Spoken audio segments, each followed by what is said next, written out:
wabarakatuh. Hello everyone. Let me introduce myself. My name is Silvania Kastriani, NPM 2441135 from class 24C, Prodi Management. Here I will convey marketing management material, namely analyzing the customer market. Jadi teman-teman sekalian, di sini saya akan menyampaikan materi yang berjudul menganalisis pasar konsumen dalam mata kuliah manajemen pemasaran. Menganalisis pasar konsumen adalah proses penting untuk memahami siapa konsumen kita, apa kebutuhan mereka, dan bagaimana mereka mengambil keputusan membeli. Ini bukan hanya tentang mengenali produk, apa yang akan mereka beli, tapi juga mengapa dan bagaimana mereka memilih. Selanjutnya, ada juga tujuan analisis pasar konsumen, mengidentifikasi peluang dan tren pasar. Selanjutnya, kita akan membahas mengenai tujuan analisis pasar konsumen dan mengidentifikasi peluang dan tren pasar. Yang pertama adalah kita harus memahami karakteristik, preferensi, dan perilaku konsumen.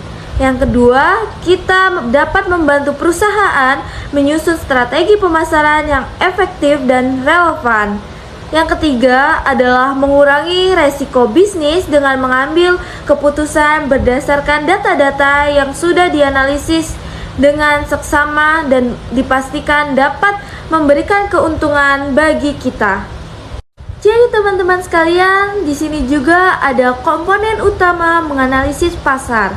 Komponen utama menganalisis pasar konsumen adalah menentukan segmen pasar berdasarkan karakteristik demografis, yaitu seperti usia, pendapatan, dan jenis kelamin. Ada juga berdasarkan psikografis, yaitu gaya hidup, nilai, dan kepribadian, dan geografis. Jadi, apa saja sih komponen utama dalam menganalisis pasar konsumen? Yaitu yang pertama ada penelitian pasar, mengumpulkan data melalui survei, wawancara, dan observasi untuk memahami minat dan kebutuhan konsumen. Yang kedua, ada segmentasi pasar, yaitu memecah pasar menjadi kelompok yang homogen supaya strategi pemasaran lebih terarah dan efektif. Yang ketiga adalah analisis persaingan, yaitu memahami kekuatan dan kelemahan pesaing untuk menentukan keunggulan kompetitif.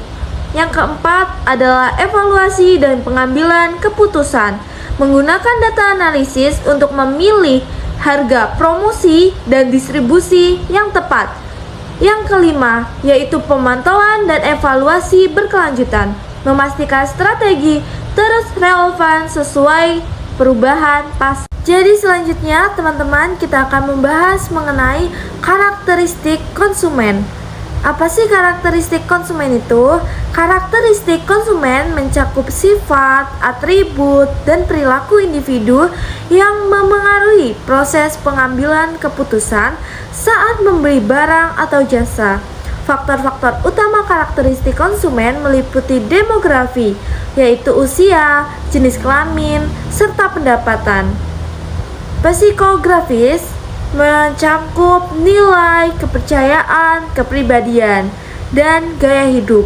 Misalnya, konsumen Indonesia cenderung memiliki pola pikir jangka pendek, kurang perencanaan dalam belanja, dan sering melakukan pembelian impulsif.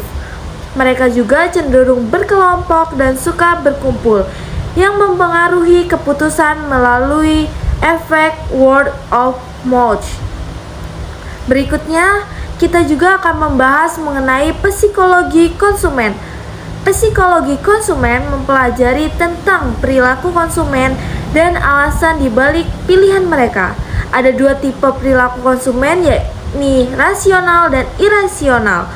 Konsumen rasional mempertimbangkan kegunaan, mutu, dan harga produk sesuai kebutuhan, sedangkan konsumen irasional dipengaruhi oleh faktor eksternal seperti promosi, merek terkenal, dan bonus dalam penawaran produk.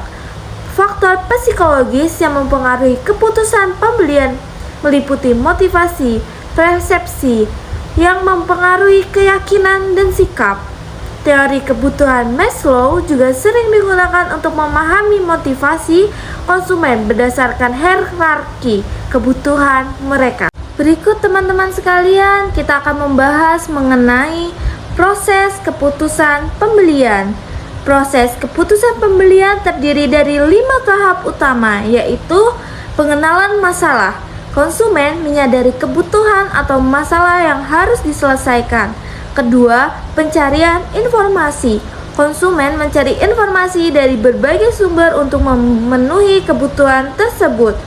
Ketiga adalah evaluasi alternatif.